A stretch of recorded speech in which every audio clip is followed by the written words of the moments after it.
Inilah awal mula babi diciptakan dan diharamkan dalam agama Islam.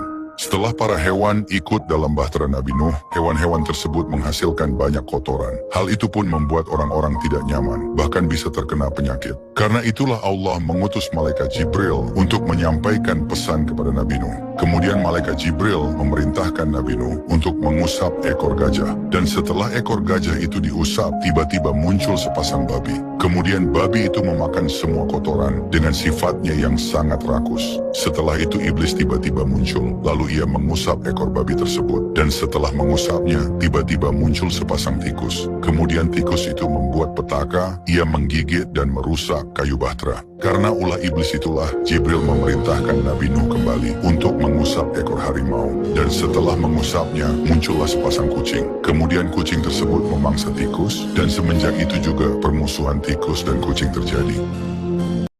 Inilah awal mula babi diciptakan dan diharamkan dalam agama Islam.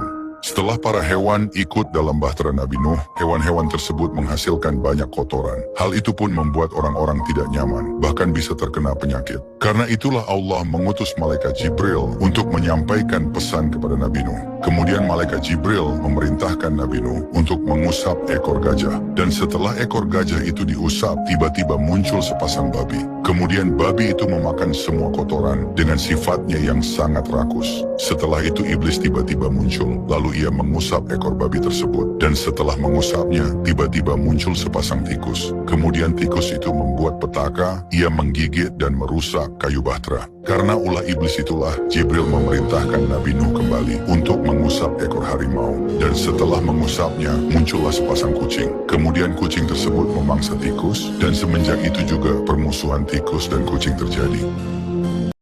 Inilah awal mula babi diciptakan dan diharamkan dalam agama Islam. Setelah para hewan ikut dalam bahtera Nabi Nuh, hewan-hewan tersebut menghasilkan banyak kotoran. Hal itu pun membuat orang-orang tidak nyaman, bahkan bisa terkena penyakit. Karena itulah Allah mengutus malaikat Jibril untuk menyampaikan pesan kepada Nabi Nuh. Kemudian malaikat Jibril memerintahkan Nabi Nuh untuk mengusap ekor gajah. Dan setelah ekor gajah itu diusap, tiba-tiba muncul sepasang babi. Kemudian babi itu memakan semua kotoran dengan sifatnya yang sangat rakus. Setelah itu iblis tiba-tiba muncul, lalu ia mengusap ekor babi tersebut. Dan setelah mengusapnya, tiba-tiba muncul sepasang tikus. Kemudian tikus itu membuat petaka, ia menggigit dan merusak kayu bahtera. Karena ulah iblis itulah Jibril memerintahkan Nabi Nuh kembali untuk mengusap ekor harimau. Dan setelah mengusapnya, muncullah sepasang kucing. Kemudian kucing tersebut memangsa tikus, dan semenjak itu juga permusuhan tikus dan kucing terjadi. Inilah awal mula babi diciptakan dan diharamkan dalam agama Islam.